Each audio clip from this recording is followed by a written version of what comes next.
La confiance donc comme driver de la transformation des médias et de Radio France en particulier. Allez, on continue à remettre l'humain au cœur du réacteur, si j'ose dire. Tout de suite, ce sont Virginie Fauvel pour Relais Hermès et Nathalie Rassoin pour Ogilvy qui me rejoignent sur cette scène.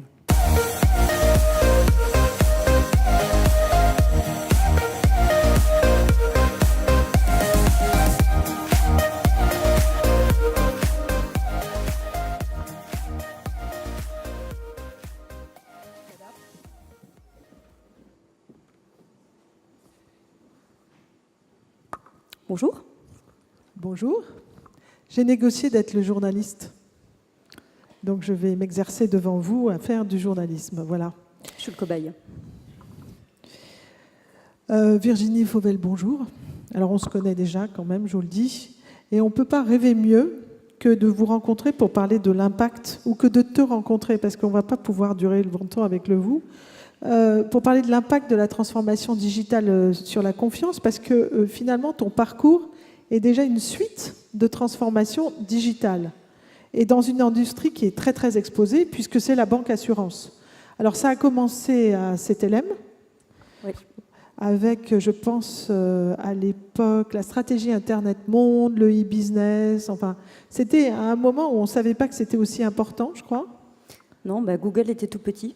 Voilà, pour les plus jeunes d'entre vous, ça doit paraître une autre époque. Mais voilà. Ensuite, lancement d'Hellobank. Oui, ça a été un moment important, lancement d'Hellobank en Europe. La première banque qui a été créée sur mobile. Directement sur mobile. Directement sur mobile, oui. Mobile only. Not only. Mobile first. First. Donc, directrice des banques en ligne en Europe de BNP Paribas dans la foulée. Oui. C'est quoi les autres banques en ligne de Paribas? Il y en a plein. En fait, il y a la marque Hellobank et il y a aussi des banques en ligne sous la marque BNP Paribas. D'accord. Donc 80% de la banque au quotidien est faite par les banques en ligne et non pas par les agences. Bon, on va y revenir parce que ça ne doit pas plaire quand on est un banquier, cette statistique. Aujourd'hui, vous êtes passé après chez Allianz, au COMEX, en charge du digital et du market management. Oui, tout à fait. Et là aussi, transformation digitale. Transformation digitale avec l'assurance de la sharing economy, donc avec l'assurance de Cityscoot, avec les chauffeurs Uber, avec pas mal d'activités autour c'est ça en fait, d'un objet qui est la voiture ou le scooter, qui n'est plus utilisé non pas par une seule personne, mais par beaucoup de personnes, et donc ça s'assure d'une façon très différente. Et puis aussi de Drivey, bien sûr. Drivey, Cityscoot, toutes les nouvelles mobilités. Absolument. Et maintenant, vous êtes membre du directoire du groupe Relais Hermès, en charge à la fois de la transformation du groupe et de la zone Amérique. Tout à fait. Et ça appartient au groupe Allianz aussi. Et alors, j'ai remarqué que dans ce nouveau titre, direction de la transformation et de la zone Amérique, il n'y avait plus digital. Oui, effectivement. En fait, il y a quelques années, on faisait de la transformation digitale. C'était déjà très compliqué parce que le digital, c'était nouveau pour les entreprises.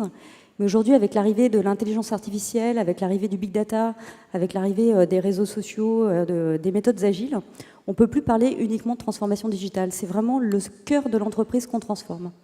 Donc c'est très signifiant qu'il n'y ait plus d'adjectif derrière transformation, je pense. Et c'est aussi signifiant dans le sens, et aussi sur le thème de la confiance, que la transformation, ce n'est pas pour quelques collaborateurs, des happy few, comme dirait Stendhal, c'est vraiment pour l'ensemble de l'entreprise. Donc ça embarque tout le monde et pas juste les personnes digitales. Alors ça embarque tellement tout le monde qu'on s'aperçoit qu'aujourd'hui, dans l'actualité, il y a énormément de sujets d'inquiétude, justement de méfiance, qui recroisent finalement ce que vous faites tous les jours dans le business. Et donc j'ai imaginé de vous poser 5 questions, mais qui d'une certaine manière sont 5 questions que effectivement les gens se posent.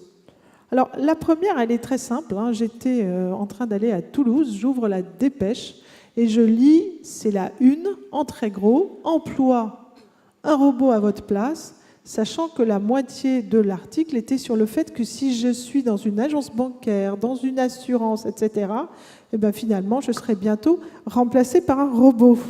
Alors, qu'est-ce que vous faites dans ce contexte après, quand vous arrivez et que vous voulez que vos collaborateurs aient confiance ?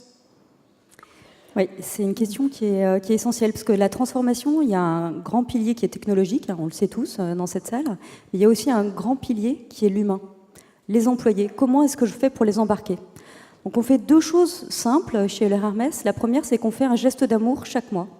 Alors c'est un geste d'amour digital. Donc par exemple, c'est sur l'ensemble des sites internet, des sites physiques de l'Euler Hermès, on va offrir le Wi-Fi. Un autre mois, on va offrir un réseau social d'entreprise. Et donc à chaque fois, parce que c'est aussi important de montrer des étapes dans la transformation, il y a quelque chose qui s'améliore pour nos salariés. Parce que notre conviction, c'est qu'on ne peut pas demander à nos salariés d'être des personnes très digitales pour les clients si pour eux, ils n'ont pas un monde très digital aussi. Premier sujet. Deuxième sujet, c'est un lien avec la radio. Tous les mardis, on a un podcast radio très humoristique sur un sujet du digital pour dédramatiser. Donc le dernier, c'était sur la blockchain, ça peut être sur un certain nombre de sujets. Donc ma conviction là-dessus, c'est lorsqu'on fait une transformation digitale, bien penser à l'ensemble des employés pour ne pas les laisser de côté et de les embarquer dans la transformation. Mais il faut aussi qu'on se dise que c'est à chacun d'entre nous d'apprendre. Moi, je dois apprendre tous les jours sur le digital, vous aussi. Et donc, quand tout est à disposition, il faut qu'aussi nos collaborateurs puissent faire le geste, et moi aussi, de me former en permanence. Donc, les entraîner en leur disant qu'ils vont trouver leur place. Tout à fait. Alors, il y a une deuxième chose qui est frappante, c'est le nombre d'histoires horribles qu'on lit sur la data.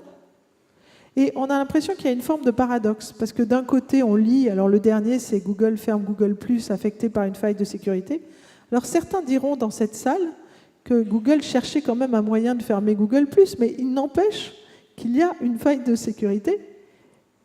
De l'autre côté, on a par exemple un moteur français européen qui est Quant, et on voit les gens à la fois très inquiets de toutes ces histoires de data, puisque vous avez ce chiffre de 80%, mais qui ne changent pas finalement leurs habitudes. Donc c'est quoi ça? Oui, je pense que c'est un sujet qui est majeur, le sujet de la donnée. On se le dit tous. La donnée, c'est quand même le pouvoir. Donc c'est un sujet de souveraineté nationale, européenne. Aujourd'hui, quand on regarde quelles sont les sociétés qui possèdent la donnée, on a un gros questionnement sur quelle est la souveraineté. Donc moi, je suis un petit peu perplexe de voir tout ce qui tourne autour des grands accords mondiaux sur le trade, sur les échanges économiques, et que l'on ne saisisse pas de ce sujet de la donnée qui est absolument clé. Si la donnée, c'est le pouvoir, on a quand même un sujet devant nous. Donc ça, c'est le premier point. Et le deuxième point, il y a un sujet d'éducation. On laisse énormément de données à pas mal de sociétés qu'on connaît tous. La nouvelle génération, encore plus, sans aucune méfiance. Mais imaginons à une époque un peu plus compliquée comme une guerre. C'est pas si vieux, hein, les guerres en Europe. La donnée qui est aujourd'hui hébergée sur un certain nombre de serveurs aurait pu être encore plus meurtrière que l'ont été les guerres précédentes. Et alors, nous, par exemple, quels conseils vous nous dites de donner à nos enfants? Je pense qu'un bon conseil, c'est de se déconnecter quand même de temps en temps, déjà. Et puis, je crois qu'il faut qu'on revendique le droit à la non-transparence. Moi, j'ai pas envie que Google me connaisse mieux que mon mari. Et donc, comment faire? Je sais que le ministère des Armées s'est mis sur Quant. Et en même temps, ne pas être contre les géants américains et chinois, mais prendre conscience de la donnée que l'on donne en permanence sans en avoir forcément confiance. Vaste programme. Nous venons d'entendre Sybille Veil sur les infox. Ah oui. Hein. Et alors, sur les fake news, les infox, on s'aperçoit que les consommateurs pensent que les marques doivent les protéger aussi. C'est-à-dire que les marques ont un rôle à jouer. Mais quel rôle vous pouvez jouer contre Trump?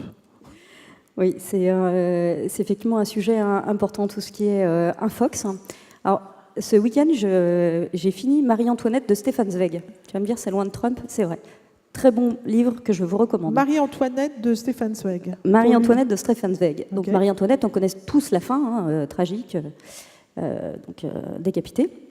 Et en fait, il y avait beaucoup d'infox autour de Marie-Antoinette. Il y avait des gens qui voulaient nuire à Marie-Antoinette, qui ont favorisé la Révolution française en ayant pas mal d'intox.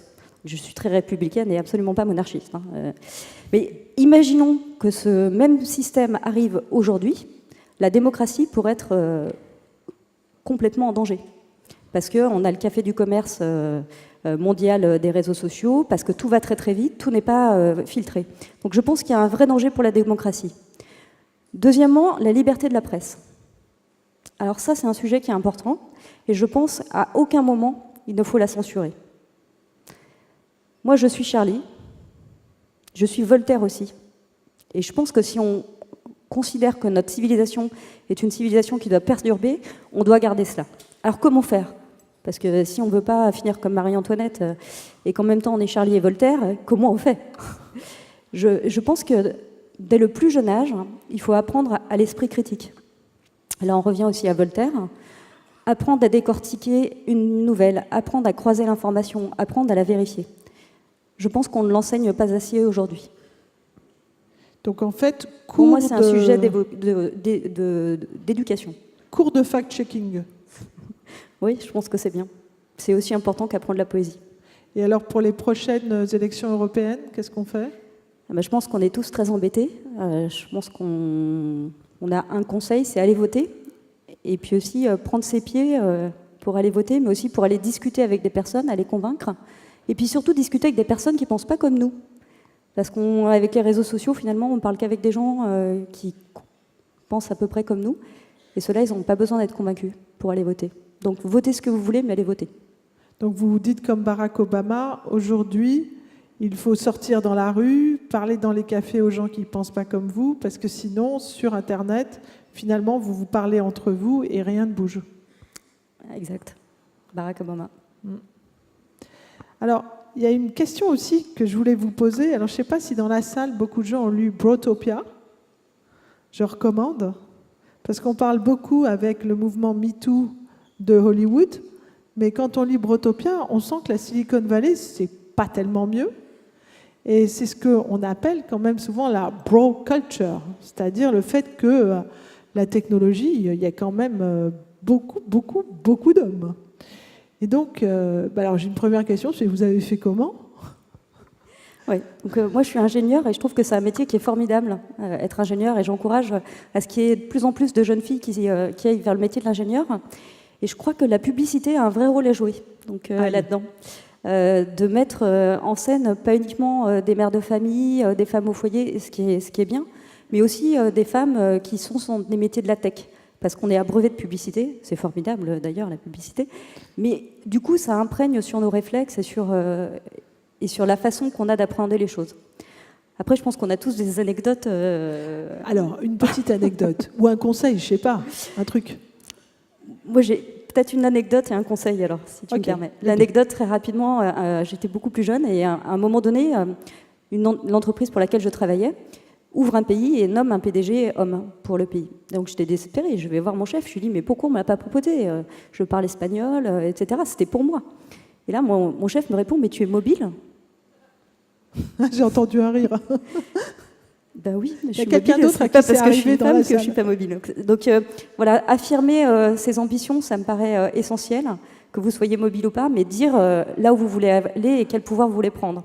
Et après, le conseil, c'est quand il y a un café qui est servi dans une salle de réunion et que vous êtes la seule femme, ou qu'il y a deux femmes, ne vous levez jamais. D'expérience, tous les regards vont vous retourner vers vous. Donc il faut faire semblant de ne pas avoir compris. Et en règle générale, le café est servi quand même et vous n'avez pas besoin de le faire. D'accord. Donc, ne vous levez jamais pour servir le café si vous êtes la seule femme. Vous voyez où nous amène une discussion sur la transformation digitale.